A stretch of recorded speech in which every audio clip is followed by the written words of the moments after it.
as advertised, the Shiur today will be about COVID, sources related to COVID.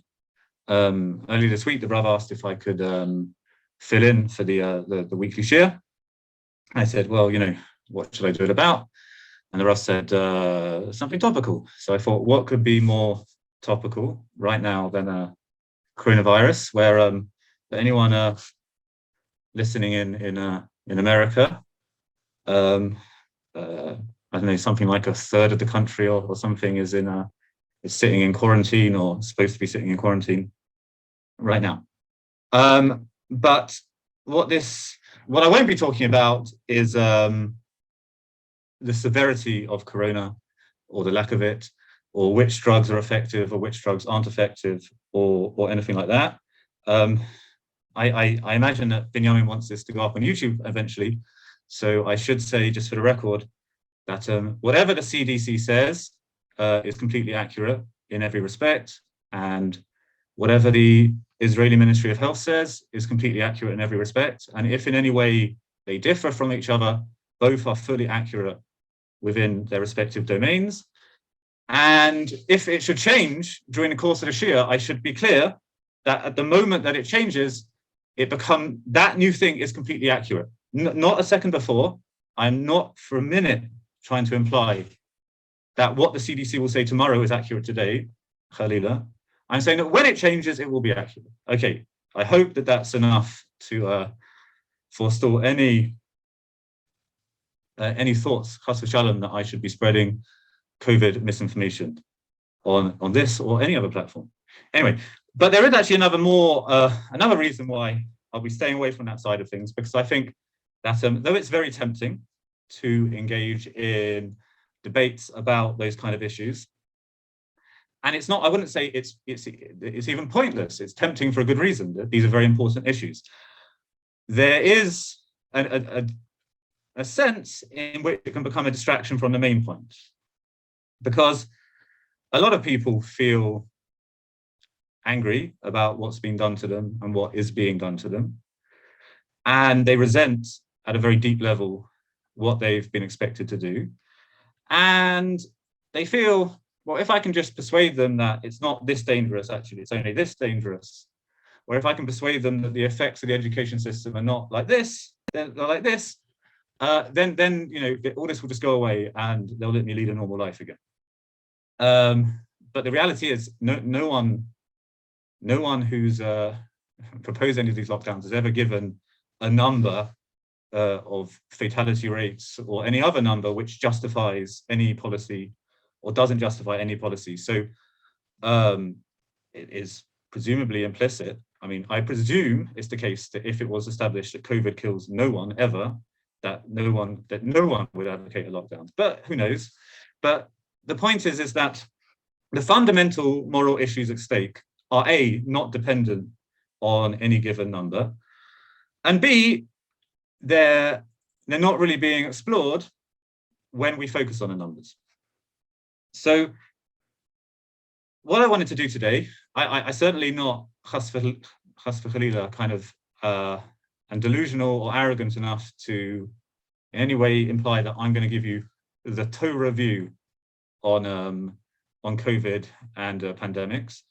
I just want to share a few sources that I think are important, that anyone who's thinking about these issues from a Jewish perspective should be familiar with, and just discuss a little bit what their implications are. Now, first of all, I just want to briefly recapitulate what we would call the Torah case for lockdowns, which has been articulated by the majority of modern Orthodox and Dati Le'umi rabbis who have expressed an opinion on this matter, as well as a smaller number of Haredi figures. And that case is really very simple. The case goes like this. In Judaism, we have a very important principle which everyone knows, which is pekuach nefesh. It's a very important principle in Judaism to save human life. And how do we know it's so important? Well, it's doche all sorts of very, very important mitzvot in the Torah. If it's Yom Kippur, you have to fast. Not only do you have to fast, if you don't fast, you're high of kales. But if you're very sick, or even not especially sick, but a doctor says you must eat, or there's a threat to your life, then you have to eat. And it doesn't matter that the Torah says in capital letters you're not allowed to eat. You have to eat because pikuach nefesh is doche. And it's a famous story of the Brisker Rav. And he was asked. He said, all sorts of people they come to you and they say, can I eat on this fast? Can I eat on this fast? And you always say yes. And why are you so makel on Yom Kippur? And he said, I'm not makel on Yom Kippur. Chas v'shalom. I'm machmir on pikuach nefesh. And if that's good enough for the Brisker Rav, it should be good enough for all of us.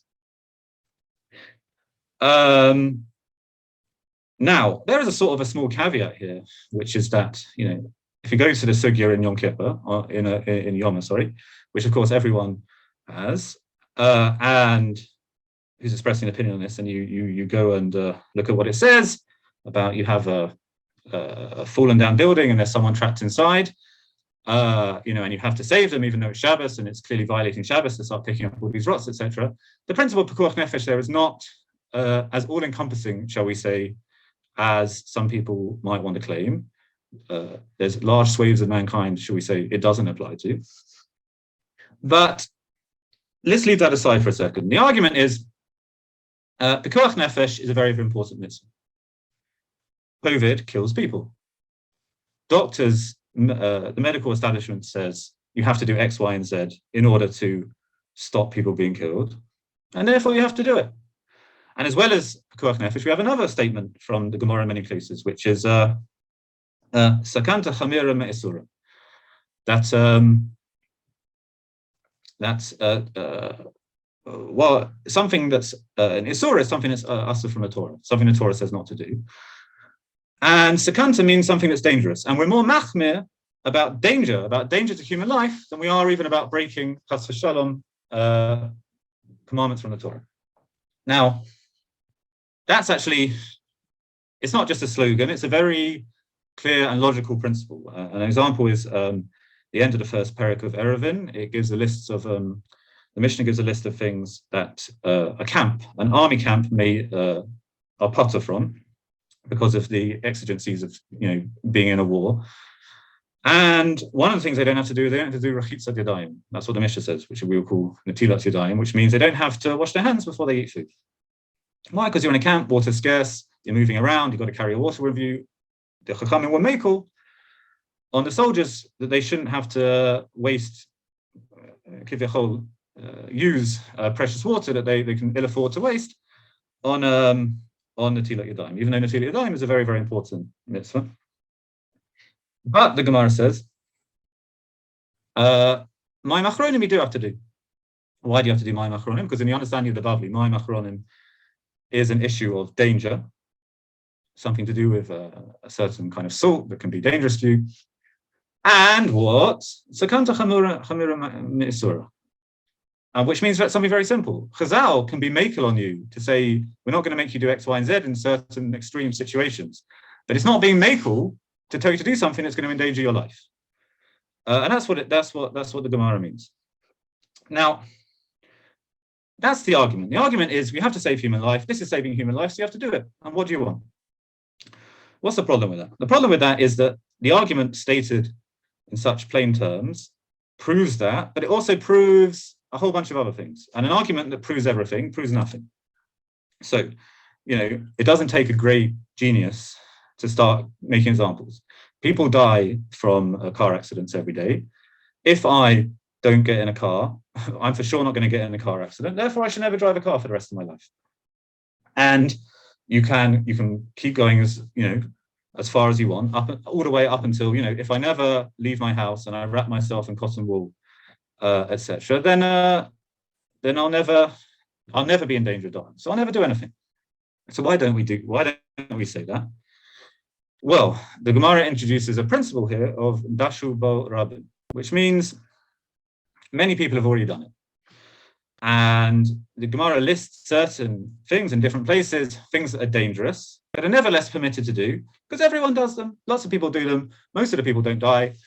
And about this, the Gemara brings a pasuk, Shomer Pasayin Hashem. Hashem saves the Simple, something like that. So the question, so on the one hand, we know we have to save human life. On the other hand, the Gemara doesn't expect you to just refrain from every single activity that people ordinarily do just because it's dangerous. Now, unless I'm very much mistaken, included in the category of dashu barabim would be activities like leaving my house. Most people have left their house once in their life or more. Going to a party. Most people have been to a party. So then you have to say, well, ordinarily speaking, doing all these kind of ordinary activities that have been illegal for large parts of the last 2 years was permissible, but now under these special circumstances, it isn't. And then you get into all sorts of other problems. You're saying, but the Torah says you have to do these things because of pekuach nefesh under certain circumstances. But then what about this? Let's say, and this is very easy to find, you don't have to do too much research. You're in one country, and in that country, the rules are you have to wash your hands a certain number of times before you enter buildings, etc. But they don't make you wear a mask out in the street. But then there's another country, they do make you wear a mask out in the street, but they're not so concerned with the hand washing. Are you going to say the Torah commands you, mishum pekuach nefesh, to do one activity and not the other in this country, and the other activity but not the first one in this country? How could that possibly be that the Torah tells you? So the only way to resolve this argument and to make it work logically is to say as follows. Actually, the Torah doesn't tell you to do anything. The Torah tells you to do one thing. The Torah tells you whatever a doctor told you to do, you have to do. Full stop. So the doctor tells you this, you have to do this. If the doctor tells you this, you have to do that. And it doesn't matter that different Jews are obligated to do different actions, because inherently the only thing that any Jew is actually obligated to do, mishum pekuach nefesh, is to do what your doctor tells you. Now, that is a logical position that meets all of the kind of obvious objections that I've been bringing, but it does have all sorts of potentially very extreme consequences, because of course doctors don't only tell you something about COVID. I mean, a doctor might tell you there's this child, and although biologically she's a girl, she likes playing with trucks, and if you don't do all sorts of things and give her hormone blockers and whatever, she may then grow up to have gender dysphoria and chas v'shalom kill herself, and therefore because of pekuach nefesh, you have to now start undergoing gender transformative surgery. Now, you might say, well, that's completely ridiculous. No one would ever say such a thing. Well, the American Society of Pediatricians said it. So, and it's very unclear, the orthodox defenders of uncritical following of medical opinions, why it is that they think this case is different. None of them have ever said, and none of them ever will say. But with that kind of hakdama about the state of play, what I wanted to do was to bring some sources to see if possibly the Torah actually has something more specific to say than follow doctors. Does the Torah actually have something to say about disease specific? And I'm not claiming in advance that I have some sort of slam dunk argument here, but I do think that these sources are important to be familiar with. So I'm going to share my screen. Okay, everybody see it? Yes, okay. So the first source is one that has been quoted not by serious Rabbanim, and we're going to see why, but I've seen it quoted a lot. And someone mentioned to me today that it's even been made into memes that are widely shared around Facebook. So it goes like follows. It's from the Bavli and Bava Kama. Tano Rabbanan, we have a brayta. Deve ba'ir k'nos raglecha. If there's a plague in the city, take in your legs. I.e., what? Get inside. Each man shall not go out from his house until the morning. Wa'omer lech ami ba b'chadrecha u'sagor delatecha ba'adecha. Go, my people, go into your room and close your doors in front of you. Wa'omer b'chus t'shakal cherev u'mechadarim ema. That's from Parshat Hazinu. Outside, the sword bereaves, and inside there, in the chambers, there is dread. Now, this Braitha quotes 3 Pesukim, none of which, by the way, are talking about plague. Well, the first one I'm talking about is Makat Bechorah. it's a plague of sorts, but it's not ordinary plague for sure. The second one is talking about what you do when you have an invasion, and the third one is talking unspecified bad things that are going to happen to Am Yisrael when everything goes to pot. But the message al Kopanim is, if there's a plague, go inside. The Gemara continues. Why do you give me 3 pesukim? If the first one proved the point, don't tell me the other 2. The first one didn't prove the point. Why did you tell me the first one in the first place? And the Gemara answers, so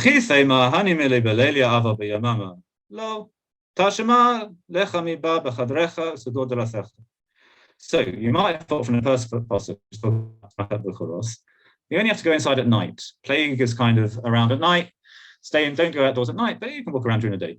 No, the second passage has to tell you got to go indoors during the day as well. It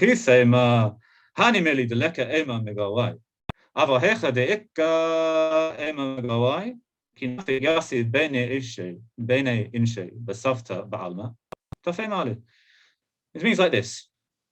You might have thought that means when it's unsafe outside and it's safe inside, therefore stay inside, which is very logical. Now, it's not really clear to me how you know exactly, but the Gemara says, therefore you might have thought if it's the case that it's unsafe both inside and outside, well, you might as well go outside and hang out with people. What's the difference?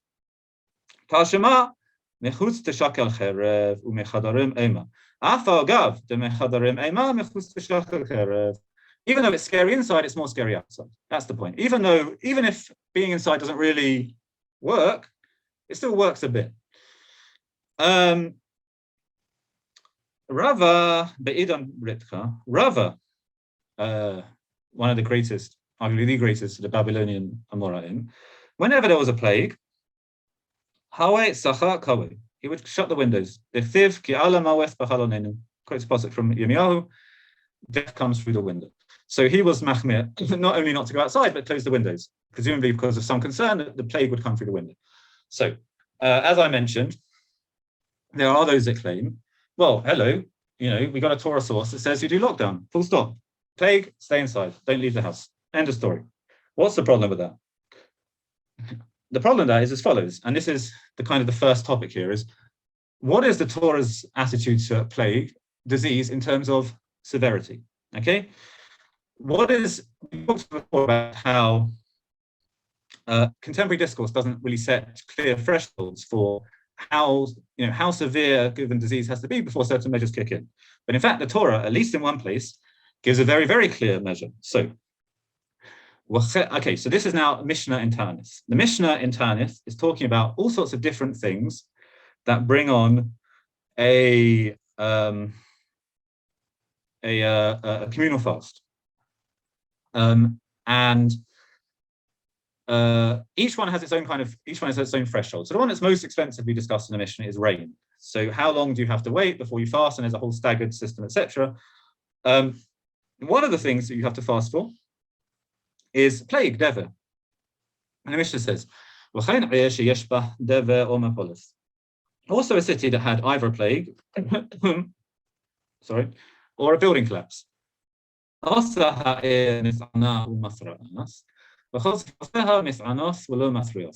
That city has to do the full kind of public fast with public shofar blowing and all the chumras as described in the most severe level of it really hasn't rained all the way into Tevet. But the surrounding cities, they just fast, but they don't do the whole shofar blowing thing and the extra davening, etc.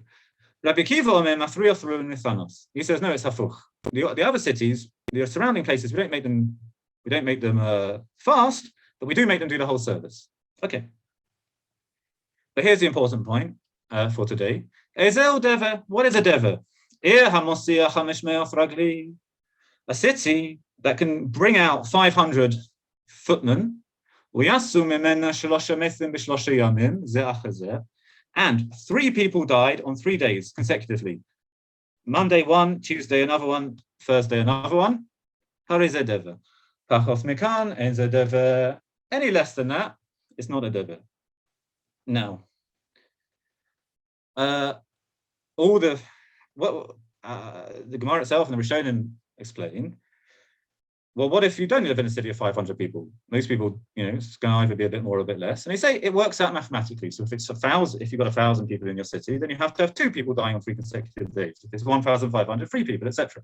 Okay, so the question is, how do we know what counts as a dever? Well, the Mishnah told us. And I did a bit of maths this afternoon. So in Yerushalayim, for it to count as a dever, 1,720 people would have to die on 3 consecutive days. Now, to put that in perspective, I don't want to get done for misinformation. I remember the number was between 8,000 and 9,000. Between 8,000 and 9,000 people have died of corona in Israel over the last year, nearly going on 2 years since corona came about. And that, of course, includes, that means every single person who had a test within 28 days, etc., etc. So I think it's clear, and you can just run the numbers for any city you want, that what we're talking about is not only does it not meet the Gemara's, the Mishnah, definition of what counts as a dever, it's not even roughly in the same ballpark. It's orders of magnitude lower than anything that the Gemara is talking about. Anything that the Mishnah is talking about. And that only gets more when we look at something the Rambam says. So next source, number 3. We are dever. Ezehi dever. Ish yesh ba 500 ragli. V'yasu mimenu 3 mesim b3 yamim. Zeh achazeh. Harei zeh dever. Yasu b'yom echad. Or ba'arba yamim en zeh dever. So the Rambam here is just explaining what is contained in the Mishnah itself, just not spelled out so much, was that if you had Monday one died, Tuesday one died, Wednesday no one died, Thursday someone died, that doesn't get counted as a dever. Or even if they all died on Monday, you have to have, it's not just, you have to have 3 at least 1 per day, proportionally speaking, for 3 days. That's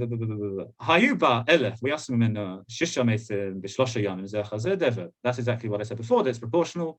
Just like we saw. And it all just goes according to this maths. Now, what does he say? Women,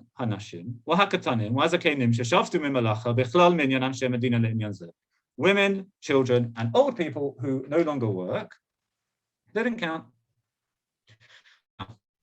What the Rambam says there is not contained, is not said explicitly in any source. It's not in any source.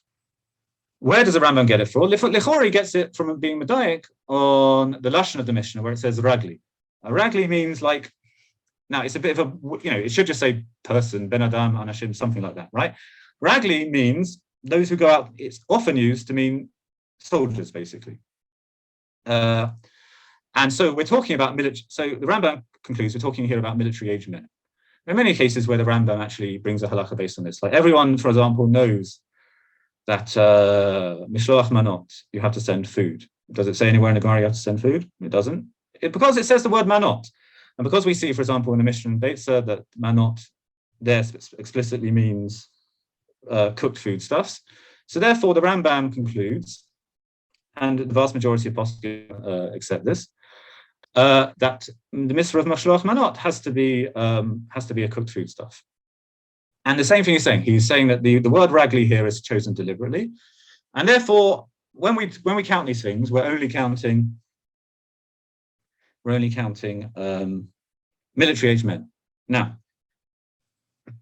the first thing I want to tell you is as follows. Just a very basic point. If someone quotes that Gemara and says you have to stay inside during the last 2 years because of that Gemara, that person is either not learned enough to be telling you what to do, or that person is not very honest.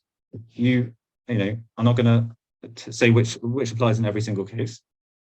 But there's another point. I've heard many people make the claim like this. Some people say COVID is not so severe because it primarily affects the very elderly or people who are already quite ill. But in Judaism, we don't take such a view. Why don't we take such a view? Because Judaism says pekuach nefesh. Pekuach nefesh doesn't matter if you're 91 or you're 1. It's exactly the same thing.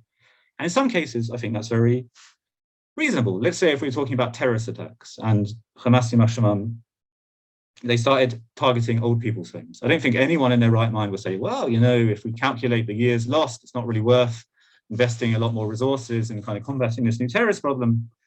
It's obvious that in certain cases, we really don't distinguish between how old you are when we come talk about the mitzvah of pekuach nefesh.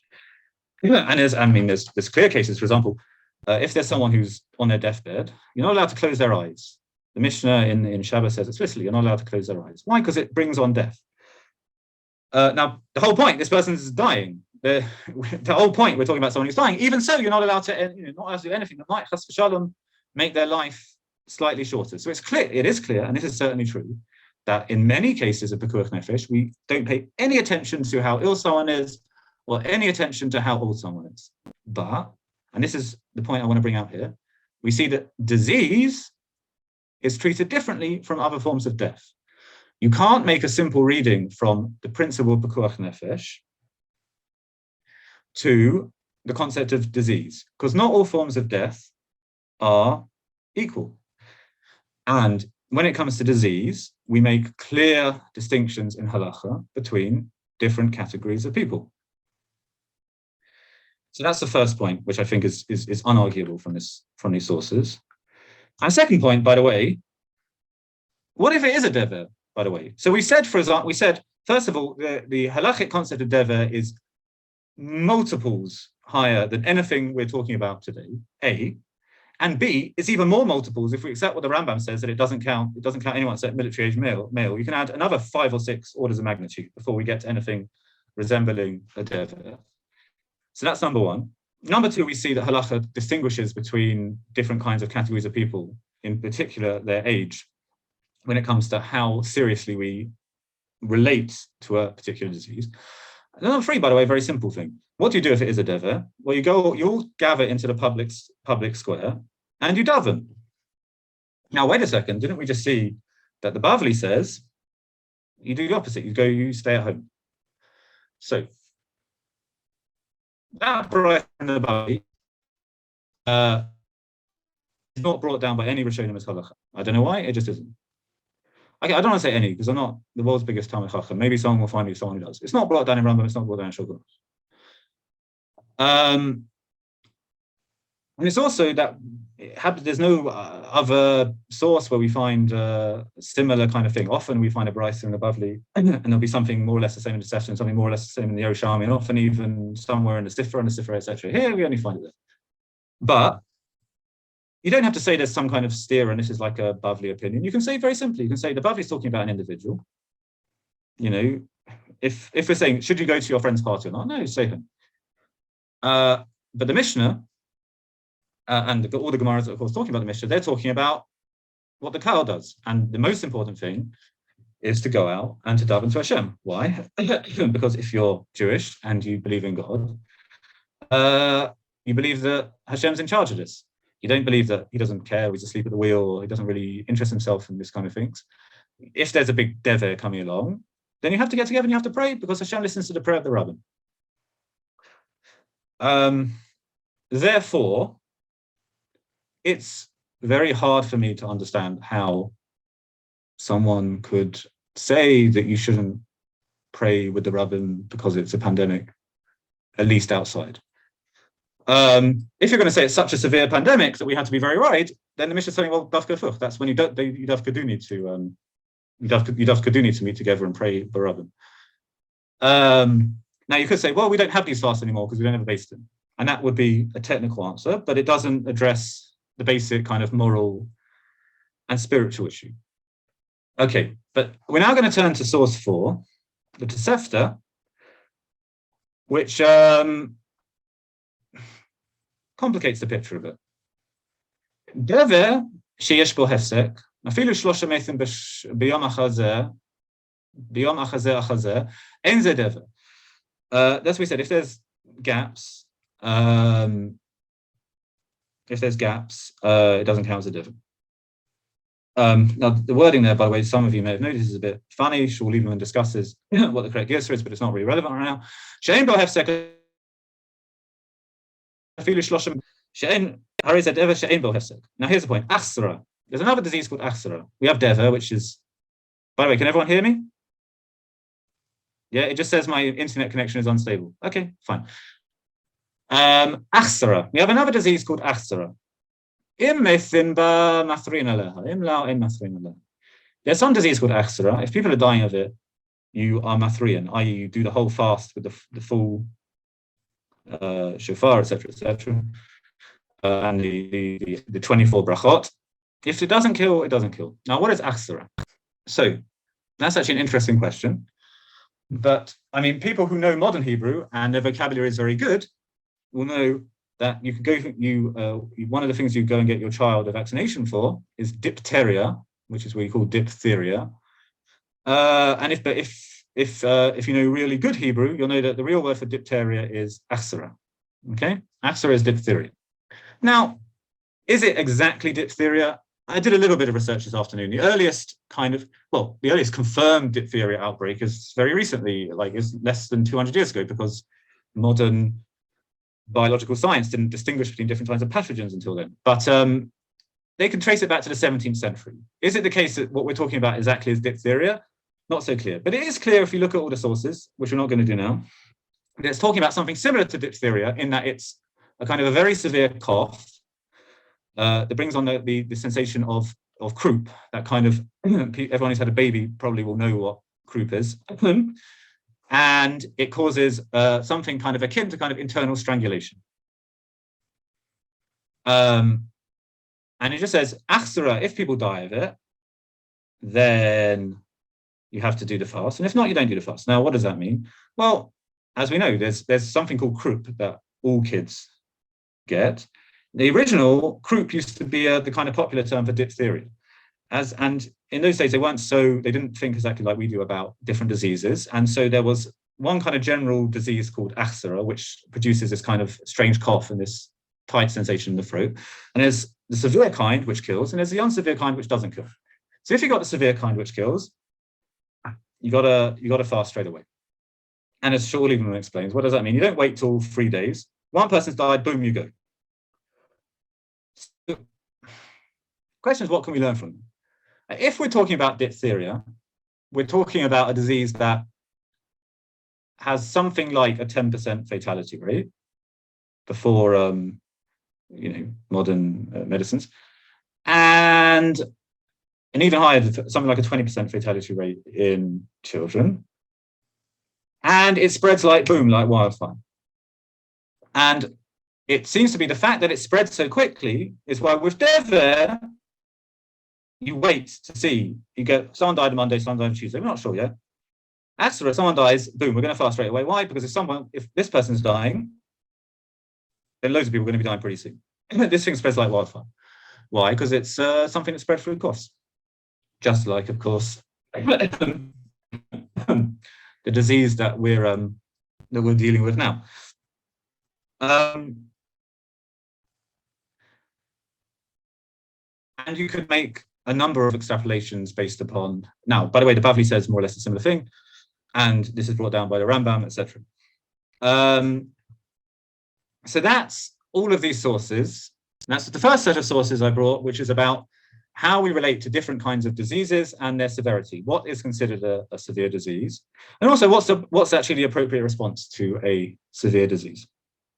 So now we're going to go to the second set of sources, which is a different thing, a completely different kind of issue.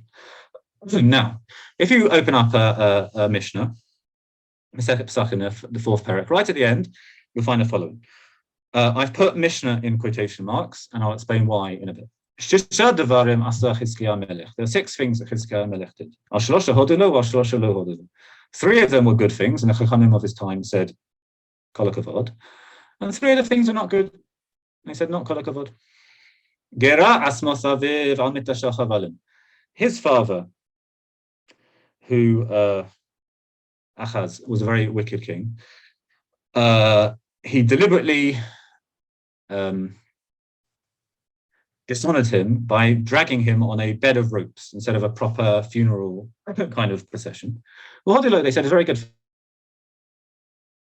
thing. Wicked people should be spurned in public. Obviously, they didn't understand that you're not supposed to say lashon hara about bad people, as Yated Neyman will tell you.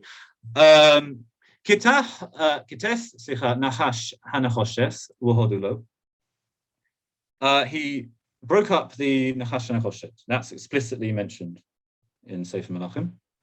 And he said it was a good thing. Why did they say it's a good thing? Because people were doing avodah zarah with it. Ganaz Sefer Refuos Vodula. He buried the Sefer of Refuos, and they praised him. Now that's what we're going to look at, and we'll get back to it. In a second, let's finish the source. There were three that they were not good. That again is explicit in Tanakh, that he removed the doors of the temple as a kind of Daingeld kind of thing to Melech Ashur to give kind of Yerushalayim a stay of execution. He said, no, you shouldn't have done that. Should have had more bitachon. You should have. It's not a dignified thing to kind of start taking apart the Beis Hamikdash to kind of buy off your enemies. Sotha me Gichon ha'elyon. He stopped up the waters of the upper Gichon. That was also for military reasons, to stop the invaders from using this water. And he said, no, that's also not a good thing. Interestingly, some say that that's because of Yishuv Haaretz, that you're not supposed to just start. The point is, right now you're going to get some temporary military advantage from doing this, but you're undermining, the land by kind of, you've got this, this canal was built for a reason, right? Now that might, you might say that might be pertinent to the security fence that runs through large portions of this country, despoiling it. And the final one is that he intercalated the month of Nisan during Nisan. Well, he said it was already Rosh Chodesh Nisan, and he said, no, it's not, it's Adar Sheni. And what does that refer to? Well, if you look at Divrei Yamim, it talks about no one was pure for no one was tahor for the Korban Pesach, so we did it a month late. Now, most people, I think, reading that, and all they know is that, and they've read a bit of Chumash, they say, oh, that's talking about Pesach Sheni. The problem with that is that the halacha of Pesach Sheni is that if the majority of the Sibur are Tamei, you just do it anyway. So if everyone's Tamei, you just do it. There's no point waiting. So therefore, the explanation in this source is that that's not what was going on. He didn't actually call a Pesach Sheni. He said, well, it's not Nisan, it's Adar Sheni now.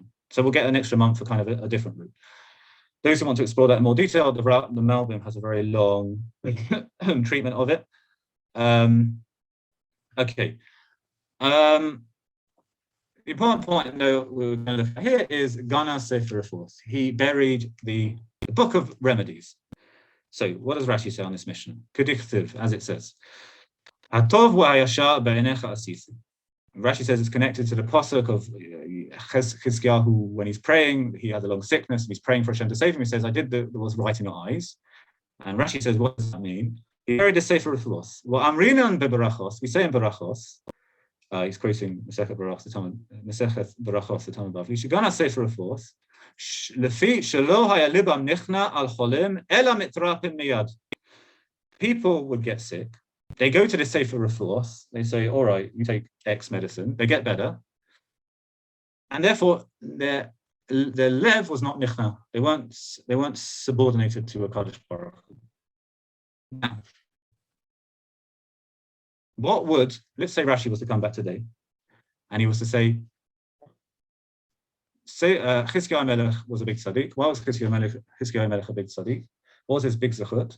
Well, there was this book that people used to heal themselves, and he saw that it was decreasing people's piety towards Hashem. So he buried the book, so more people would die. So they'd pray more. What would, all of the modern Orthodox / Dati Leumi say? This man doesn't understand basic Jewish values. What's some kind of Naturi Kata freak? He's uneducated, and he's going against the most fundamental things of the Torah. There you go. He says it in black and white. But we have to give every side of the story. So now we're going to look at the Peirush of the Rambam. Now, so this is our last source today. It's long. I'll try and get it through reasonably quick, and then hopefully be finished with this on the hour. Zos halacha hi tosefta. This halacha is actually the Tosefta. What does it mean? This is not actually part of the Mishnah.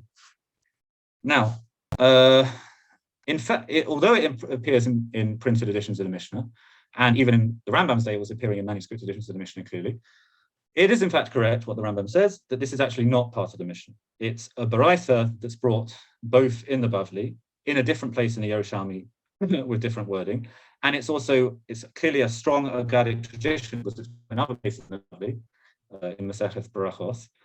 But it's not actually a Mishnah. It's brought as a baraitha here because the last Mishnah, the actual last Mishnah in the Perek, talks about three things that the people of Yericho did, which were a bit not good, but the Chachamim let them get away with it anyway. And three other things they did which were not so good, which were even more not good, sorry, and they told them, no, you've got to stop. And because you have this 3 and 3, and you have also this bright 3 and 3, he brings it here, but it's not actually part of the Mishnah because it's kind of but there was some sort of mistake, and people thought it was part of the Mishnah. As far as I know, it's not actually technically correct to say it's Tosefta. It's not actually part of the Tosefta. It's a baraitha. Okay, aval ra'isi lefarsha lefi sheyesh ba toilas. I'm going to explain it anyway because there's a benefit to doing so. Okay. Sefer refuos haya sefer shahaya inyano lehisrakos v'devarim shelo hitira haTorah lehisrakos b'hem kumo hadevarim shehashvu ba'alei asuros. Sefer refuos was a book of refuos, but asur refuos that the ba'alei surot, masters of images, would make. There are people who know a lot of astrology,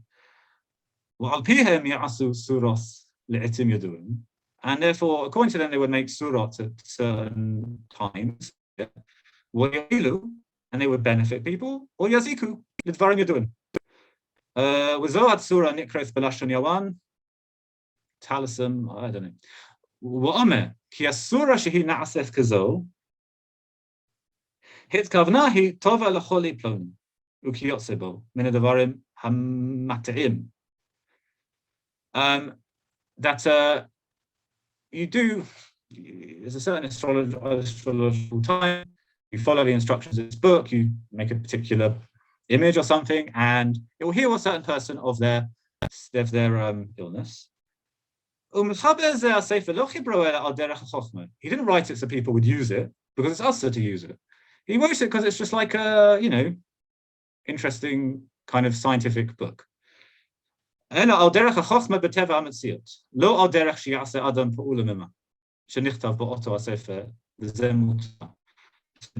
Rambam points out, the Rambam's basing himself here on a thing that's true, and it's brought in a whole brayso about Rabbi Eliezer, which is that it's not mutter to do witchcraft and all these things, but it is mutter to learn about it. To learn about it, so to learn exactly what it involves. It's not mutter lilmod kedei la'asot, chas v'shalom, but it is mutter to just to understand it. And of course, it kind of has to be that case, because if you don't really understand what witchcraft is, like, how do you know what's and what's not?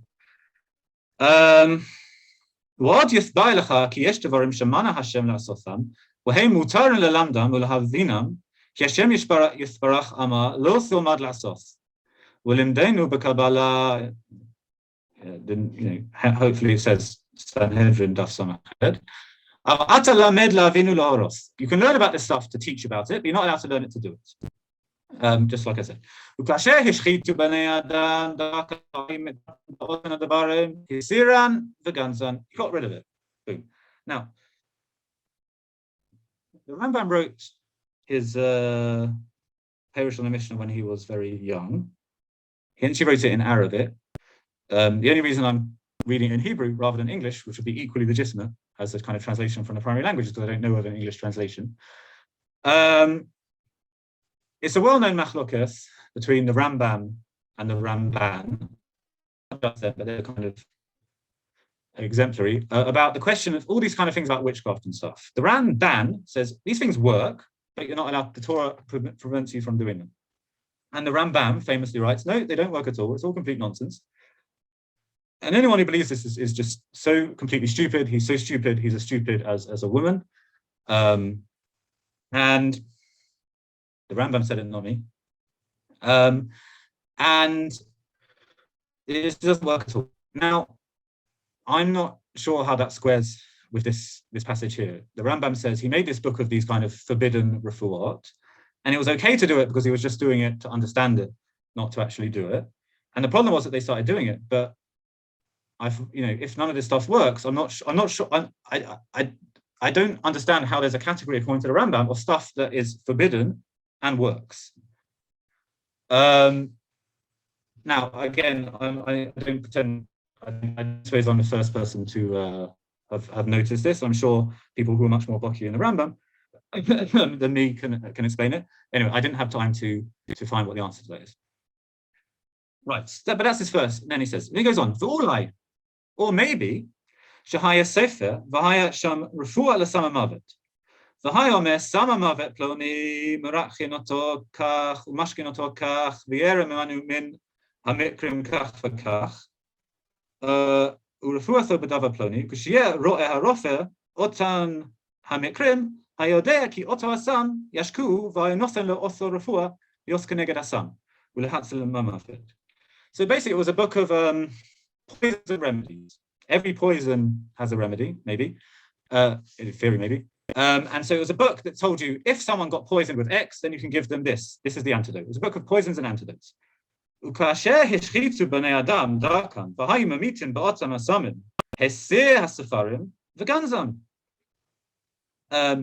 When people became corrupt, they used the book not to save people's life, but to end people's life. Because if the book tells you this is the poison and this is the remedy, it also tells you what the poison is. So you can read this book, right, I want to kill X today. This one looks good. Okay. And when he saw that people were doing this, he buried it.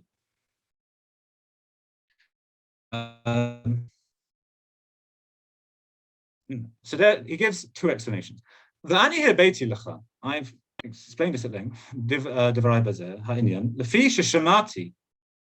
I've heard, and people have informed me of it, of this explanation. Ki Shlomo chiber sefer refuos, kasher yichla shum adam or yikrenu shum choli min hacholim, hay mithkaven le'oso sefer, v'haya ose ma shekatav b'sefer, v'hay mithrape.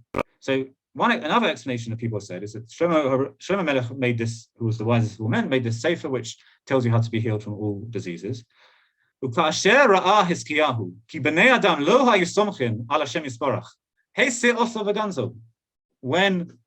Yeshayahu saw that people were relying on this book rather than on HaKadosh Baruch Hu, he got rid of the book.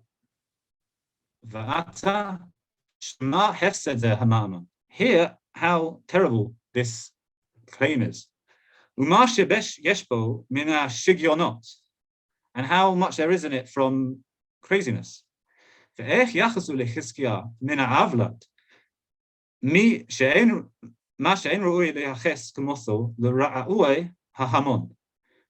accusing Hiskiah Melech of is something that's so terrible, I wouldn't accuse the worst man in the world about it. And kol v'chomer to the chachamim of his door that they should praise such a thing. According to their lowly and confused opinion, Ha'adam k'sheyeh rav v'yelech el alechem v'yocham amenu bli safek sheyavri. How do they explain the following? Someone's hungry. Sheyavri me'ot choli. Someone's hungry. He feels sick. He eats and he feels better. Okay. Hachazek choli harav. Oh, sorry, hechzek choli harav. The choli harav, the sickness of hunger gets better. Imken kavanosh v'lo yashan be'elohav. So he'll stop becoming from. Ne'em alehem have yashotim kasher nodeh l'shem be'eth ha'achila shehimsi li ma sheyasbir oti v'yasir ra'avonathi ve'echya ve'ethkayem kach odeh lo shehimsi li refuah yirapeh chalyai kashe'ethrapeh mimenu. Just like I eat food and I thank Hashem for giving me the food that makes me feel better, so also I take a remedy and I thank Hashem for giving me the for the remedy that makes me feel better. We don't say, no one would say, people have too much food, let's take away all their food so they're starving, and they'll start davening, Hashem, please drop food in my plate from Shemayim. Okay? No one would occur to that. And Rambam says exactly the same thing applies to food, applies to medicine. If it wasn't for this, this is already a famous thing. I wouldn't even have to explain. I have to explain this because it's obvious. Now, okay, Rambam could say it. Rambam Zal could say it, but we can't. It's clear that we have here a very, very fundamental difference in hashkafa between two of the greatest of the Rishonim about a very fundamental issue of how you relate to the concept of disease. Now, the first thing I'd probably take is that lichora, it means that there's room in the Jewish, not lichora, it evidently is a matter of fact, there is room in the Jewish tradition for very, very divergent versions of how we relate to disease as a concept. And that probably, we should remember that those of us who have strong opinions on the subject, when great Talmidei Chachamim say things that to us seem very strange, we should remember, both Rashi, one of Rashi and Rambam, according to Rambam, is terribly, terribly wrong. However, with that said, I think that Rashi's interpretation of the Mishnah, not the Mishnah, sorry, this Baraitha, is probably more correct for a number of reasons. I should say, in the interest of intellectual honesty, it's not I do not actually believe that there was literally a book that Am Yisrael had in the time of Bayith Rishon that cured all or most diseases, and then at a certain point it literally got buried for a number of reasons. But one of those reasons is because I think there will probably be some sort of historical evidence of some sort of calamitous collapse of like life expectancies, like very, very in a very short period of time. But I do think that the source itself illustrates something about the conception of disease, and where this midrashic tradition is coming from is the sentiment that Rashi expresses and not the sentiment that Rambam expresses. So why do I think that? First of all, Rambam gives two explanations. Well, which one is correct? They're not both correct. At the very least, you have to say Rambam doesn't have a Masorah for his explanation. And if the Rambam himself was entirely confident in either one of these explanations, he would have said that one. What he's very confident about is Rashi's explanation is not correct. But he's not confident in either one of his own explanations. He offers them, he even uses, well, again, I don't want to be Madaic on the Lashon because it wasn't written in Hebrew, but in this translation, it uses a Lashon Ulai. So that's the first thing. The second thing is kind of using Bayesian logic, which is that, do we see other cases where similar things happen? And the answer is that we do see similar cases where other things happen. The Rambam, as is well known, had a particular hashkafa,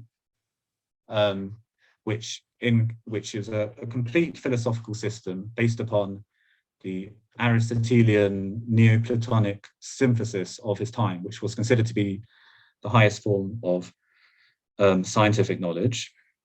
And he believed that this to be absolutely true in the way that people today would say believe the Big Bang to be absolutely true. And often, he interprets statements in the Gemara here or there, or in Chazal, in a way that is not really very tenable based upon a kind of philological, historical approach. Everyone knows the famous section in his Perish on the Mishnah, where he says, there are three kind of people with regard to Midrashim. There are the people who take the Midrashim literally, and they say, it said it and therefore it's true. And these people are extremely stupid. And then there are the people who say, these Midrashim are true, and therefore Chazal are wrong. And those people are also wrong. And there are people who understand that actually all these Midrashim are Ramazim, which convey very, very deep ideas. And as chance and fortune would happen, these very deep ideas also happen to be the accepted wisdom among highly educated people in Spain right now, where I live. And in some cases, for example, there's a short sefer called Shiur. Shiur is an early source. Okay, you can Google it. Gershom Scholem wrote a lot about it, which has all sorts of very, very strange things about how big is Hashem's arm, how big is Hashem's head, etc. Very, very strange things. If anyone's ever looked at kind of Arnim Zemiroth or something, it's like that, but like 500 times more strange. And the Rambam early on said, no, this is all Ramazim. It doesn't mean what it says at all. It's a holy book and it has Ramazim. And if you understand it literally, you're just wrong. You're just a fool. And then later on in his life, Rambam said, no, actually, it means exactly what it says. And it's a book of kafira, and we should get rid of it and burn it. And it's terrible. So in that, it's often the case that the Rambam will read a source, especially in a kind of hashkafic issue, against the most simple reading. And one sign that someone's reading it simply and someone's reading it not simply is one explanation is 2 lines and one explanation is a lot of lines. So I think that that's one reason. I think it's more reasonable to, as a starting assumption, accept Rashi's explanation. Another explanation is, well, what's this midrashic tradition building on in the first place?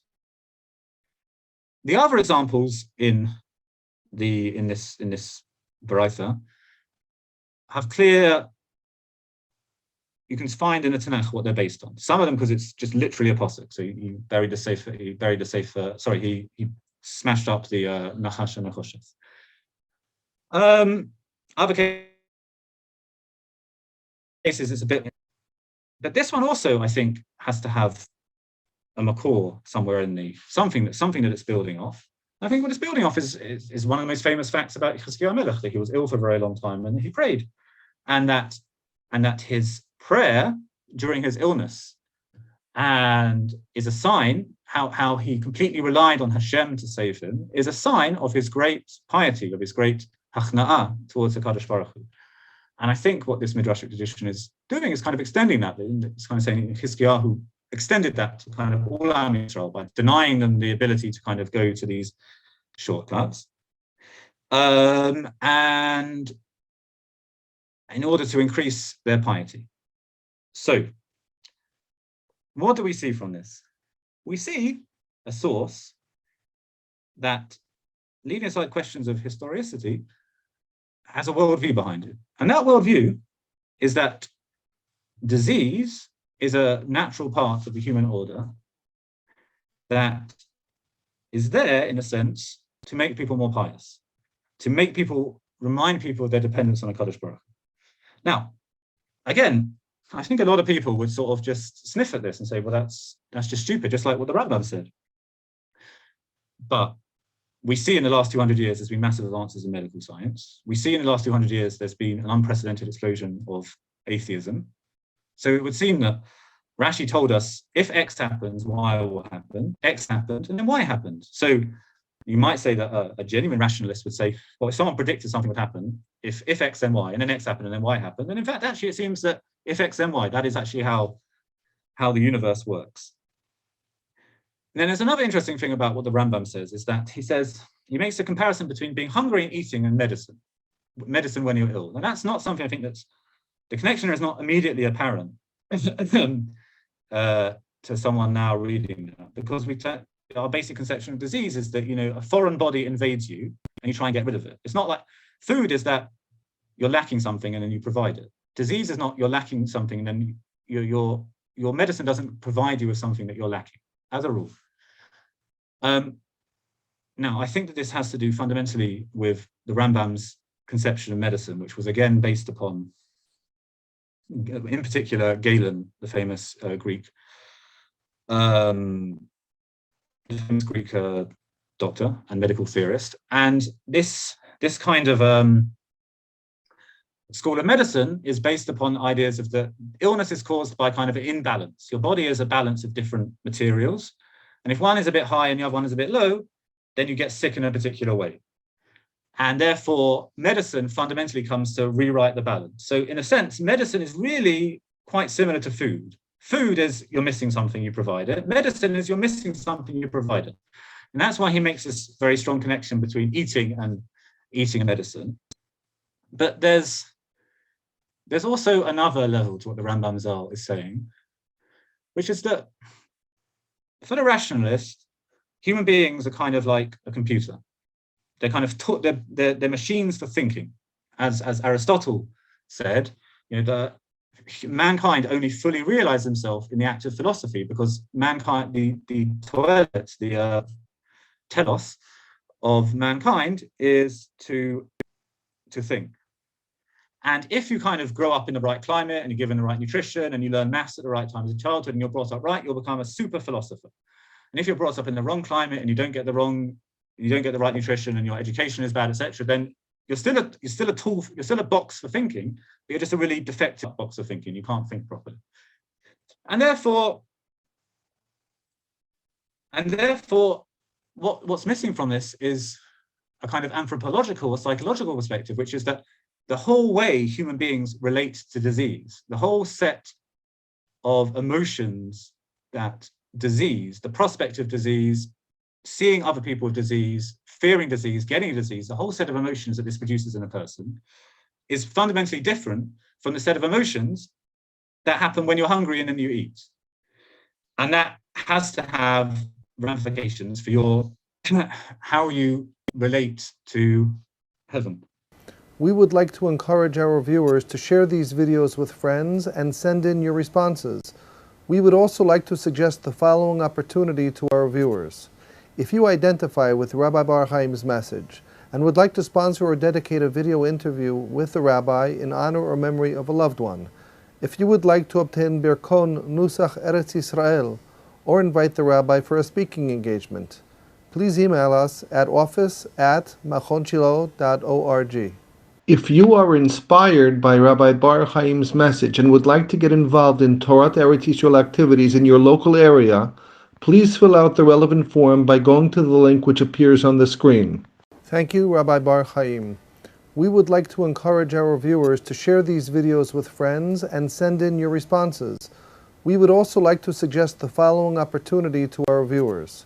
If you identify with Rabbi Bar-Hayim's message and would like to sponsor or dedicate a video interview with the rabbi in honor or memory of a loved one, if you would like to obtain Birkon Nusach Eretz Yisrael or invite the rabbi for a speaking engagement, please email us at office@machonshilo.org.